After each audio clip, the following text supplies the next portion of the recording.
नमस्कार साथियों, आप सभी को जोहार। ये टीजीटी शिक्षक जो सत्यजीत कुमार बनाम राज्य सरकार, सोनी कुमारी एवं विभिन्न प्रकार के जो केस थे जिसमें वादी प्रतिवादी लोग थे, उस पर आज कुछ बातें करना चाहता हूँ। चूँकि पूरे झारखंड प्रदेश में ऊहापोह की स्थिति बना हुआ है और सभी लोग अपने अपने तरीके से चीज़ों को रख रहे हैं, तो आज कुछ बिंदु पर चर्चा करेंगे। तो जजमेंट के आप 3.8 पर जाएंगे तो इस पर लिखा है, it was the case on behalf of the original writ petitioners candidates belonging to the non scheduled district. यहाँ ओरिजिनल रीट पिटिशनर की बात कही गई है और कुछ पॉइंट पर आप देखिएगा 4.0 पर जो है, on the other hand it was the case on behalf of the state as well as successful candidate belonging to the scheduled district that the notification making 100% reservation for local residents. ऐसे करके हम लोग आगे बढ़ते जाएंगे। चूँकि सारी घटनाक्रम जो दलील प्रस्तुत किया गया है, यहाँ पर राजीव धवन जी का भी दिख रहा है, बड़ी अधिवक्ता विकास सिंह सर का, वेंकट रमणी सर का, सबके बातों को जो है कि इस पर लिया गया है कि कौन क्या बात वहाँ पर कही सुप्रीम कोर्ट में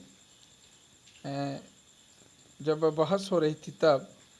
और इस प्रकार से सारी चीज़ों को सुप्रीम कोर्ट ने अवलोकन किया है। चेवरलू लीला प्रसाद राव केस भी आप लोग बहुत चर्चा हम लोग सुने हैं, देखे हैं।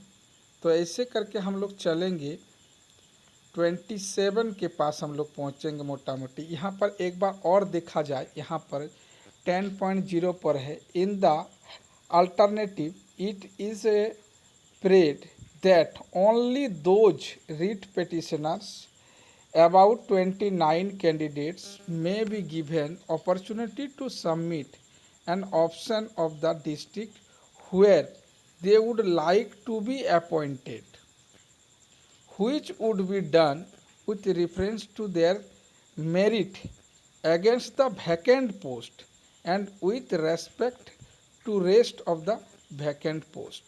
जितने भी पोस्ट बचे हुए हैं, तो यहाँ पर सभी अभ्यर्थियों की बात हमको कहीं पर भी नज़र पूरे जजमेंट पर नहीं आता है।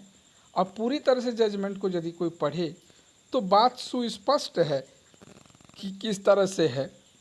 तो यहाँ पर 219 कैंडिडेट का ही बात यहाँ पर फिर से किया गया है। ओरिजिनल रीट पिटिशनर की बात कहा गया है कि वो लोग को करना है, क्योंकि उनके अधिकार का हनन किसी भी हाल पर ना हो, इसलिए किया गया है। आप 12.6 पर आप देख सकते हैं, in the alternative it is spread by the learn senior advocate appearing on behalf of the state not to disturb the appointments already made earlier and to apply the implement common judgment and order passed by the High Court prospectively so that it may not affect the education of the local residents। ये सबसे बड़ा vital बिंदु है जो state की ओर से रखा गया था और इसको ही कहीं ना कहीं कंसीडर किया गया है इन बातों को। Of the schedule areas it is submitted that if the implementing judgment and order passed by the High Court is implemented and the appointments already made are also set aside, देख लिया जाए यहाँ पर set aside शब्द किया है, as observed and held by the High Court, in that case the teachers will have to be relieved and many schools in the scheduled areas would be without teachers and it may ultimately hamper education in the state and which may violate the fundamental rights which would be available to the local residents of the scheduled area granted under article 21A of the constitution of India. ये सबसे बड़ा जो है judgement का मूल बिंदु, मूल point है। इसी को कहीं ना कहीं 142 को जो है लागू करने में सुप्रीम कोर्ट ने, हमारा व्यक्तिगत विचार से यही मूल पॉइंट है। तो ये है सारे चीज़ों की बात कि एक पब्लिक इंटरेस्ट को देखते हुए और इस वायलेशन जो है बच्चों का, मोस्ट ट्राइबल स्टूडेंट्स का और मोस्ट ट्राइबल एरियाज़ के लोगों का जो है फंडामेंटल राइट्स है ना 21A का वायलेशन नहीं हो, जो कि भारतीय संविधान के द्वारा ग्रांटेड किया जाता है। आगे हम लोग बढ़ते हैं। यहाँ पर देखिए, in support of the submission on behalf of original petitioner candidates belonging to the non schedule areas. इस पॉइंट को भी पढ़िएगा तो आप देख सकते हैं कि यहाँ पर भी आर्टिकल 14, 16 ये भी फंडामेंटल राइट्स सब की बातें को कहा गया है ना, कॉन्स्टिट्यूशन ऑफ इंडिया। तो उन लोगों का भी कहीं ना कहीं बात को रखा है। और आगे बढ़ते हैं। यहाँ देखिए, इन फर्दर सबमिटेड है ना, ये देखिए डायरेक्टेड यहाँ पर लिखा है कि 142, यहाँ पर देखिए इस बिंदु को 13.10 को, it is further submitted by Shri Ranjit Kumar है ना। तो ये सारे चीज़ को जो है देखते हुए आप लोग इस पर देखिए और आगे हम लोग बढ़ते हैं। इस पर, इस पॉइंट को भी देखा जा सकता है और देखना तो पूरा ही चाहिए, परंतु जो मूल है उन चीज़ों को देखना, जहाँ कन्फ्यूजन की स्थिति पैदा हो रही है, इन सब चीज़ों को देखना पड़ेगा। बहुत लंबा चौड़ा जजमेंट है, सारे चीज़ों को जो है पर यहाँ पर रखा गया है। ओरिजिनल रिट पिटिशनर, एक बिंदु जो मैं दिखाना चाहता हूँ वह बिंदु किधर है, 27 के पास होगा शायद। हाँ, यहाँ देखिए, ये देखिए, detach from the aforesaid it can be seen that the original writ petitioners are always vigilant and diligent and approached the High Court at the first available opportunity। प्रथम जो opportunity था, अवसर था, उसमें their valuable right for consideration of their cases for appointment in the scheduled districts areas have been taken away। They have been successful before the High Court। यहाँ पर देखिए, जो लोग गए थे original writ petitioner, high court में जो लोग गए थे जब अपॉर्चुनिटी दिया गया था अवसर डालने के लिए, फिर देखिए, quashing and setting aside the appointment already made.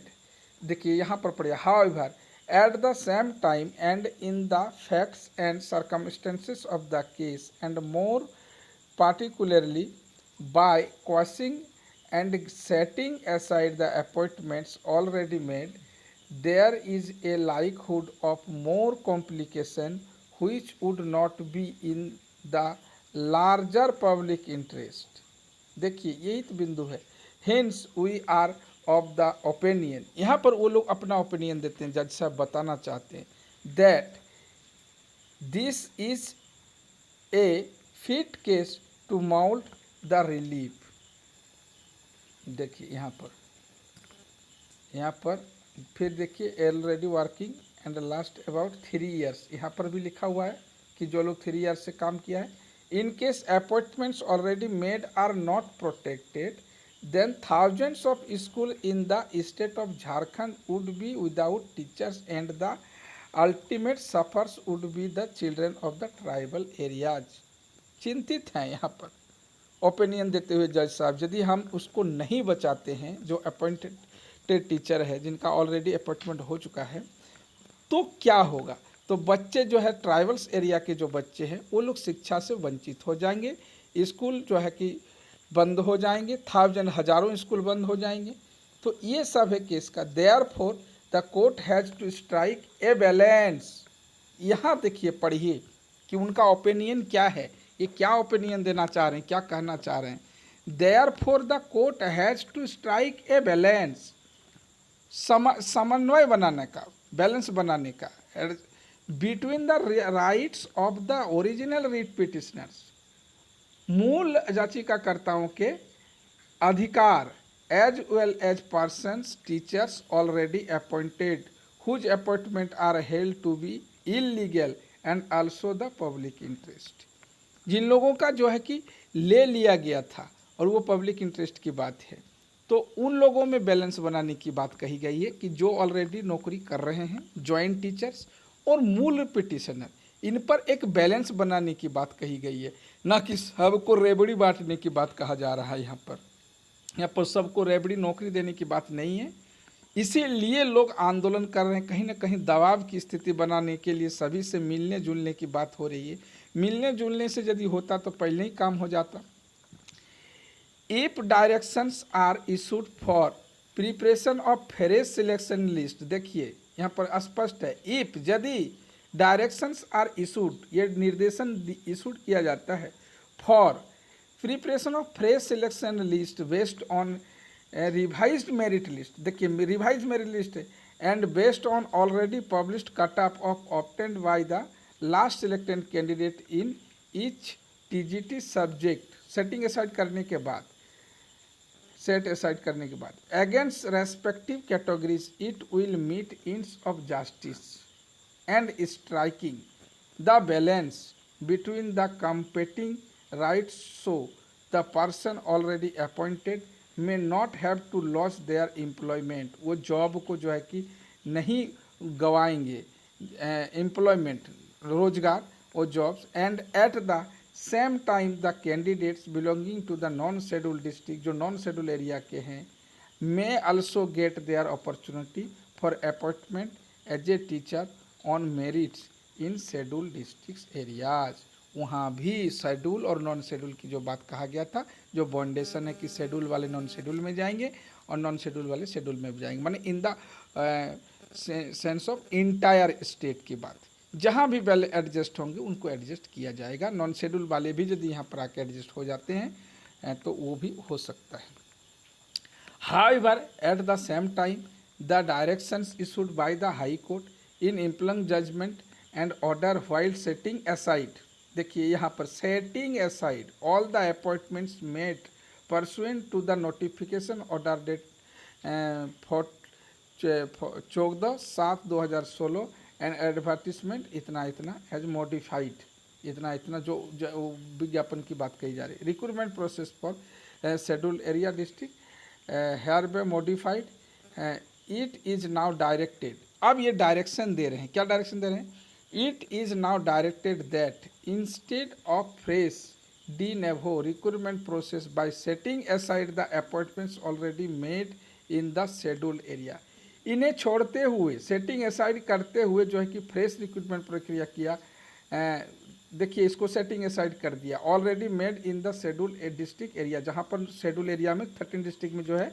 जो अपॉइंटमेंट किया गया उसको, the state cell revise the merit list based on the already published cutoff, जो ऑलरेडी पब्लिश्ड किया जा चुका है, of obtained by the last selected candidate in each TGT subject against the respective categories, subject wise category wise last selected candidate का जो already published है, with respect to entire state and respective candidates belonging to the non schedule areas, schedule और non schedule दोनों, and schedule areas shall be adjusted, यहाँ पर देख लीजिए adjusted की बात कही गई है, सबको नौकरी देने की बात नहीं कही गई है, रेबड़ी देने की बात नहीं कही गई कि सबको नौकरी कर दिए, यही समस्या है। यदि कोर्ट इस तरह से कह देता तो समस्या तब तो एक ही बात में ख़त्म हो जाता, लेकिन ऐसा नहीं, एडजस्टमेंट की बात कही गई है। Accordingly on the basis of individual merit of the candidates, उसके व्यक्तिगत मेरिट पर। फिर आगे बढ़िए, देखिए यहाँ पर लिखा है we are of the view, अब उनका व्यू क्या है, क्या डायरेक्शन है, we are of the view that if the appointments already made are set aside and fresh de novo requirement process for such post in initiated a number है ना of schools in the scheduled area shall be without any teachers may ultimately affect larger public interest and education of concerned children in the scheduled areas। देखिए ये सब है, तो बिंदु को पढ़िए ना, ये सब पढ़िएगा तो क्लियर हो जाएगा। तो प्रेजेंट देखिए ख़त्म बात है।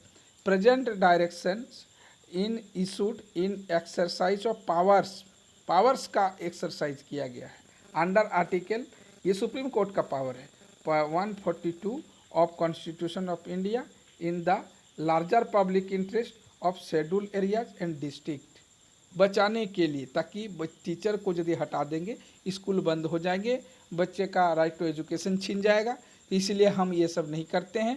जो ऑलरेडी मेड हो चुका है अपॉइंटमेंट्स आर सेट असाइड, इसको एक तरफ रखते हुए हम जो है कि फिर ये सब जो करेंगे है ना, तो ये सब चीज़ है। Present appeals are partly allowed to the aforesaid extent modifying the impugned common judgment and order passed by the high court as observe here in above. सारा जो है कि किस तरह से देखा और किस तरह से सहमति भी दिया हाई कोर्ट के जजमेंट के साथ, और सारा चीज़ कर दिया।